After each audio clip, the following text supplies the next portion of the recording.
কেউ একজন বলেছিল যে মন্দিরে ভগবান পাওয়া যায় না, কিন্তু তুমি যেখানে থাকবে, তুমি যে কাজ করবে, তোমার সেই মনোবৃত্তিটাই কিন্তু তোমার মধ্যে কাজ করবে।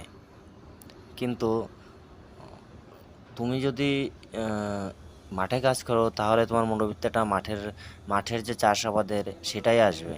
আর তুমি যদি পড়াশোনা করো, তাহলে পরে তোমার পড়াশোনার সেই মনোবৃত্তিটাই কাজ করবে। হ্যাঁ, তো যেটা বলতে চাইছি যে উম, তুমি তুমি মাঠে গিয়ে যদি মার্কেট খোঁজো, তাহলে তো মার্কেটটা পাওয়া যাবে না। আর মার্কেটে গিয়ে যদি মাঠ খোঁজো, তাহলে তো সেটা সম্ভব নয়। তাই জন্যে যদি কিছু পেতে হয়, ঠিক আহ, সেই স্থানটাতে যেতে হবে। তাহলেই হয়তো সঠিক জায়গায় গেলে পরে হয়তো ওই সঠিক জিনিসটাই পাওয়া যেতে পারে।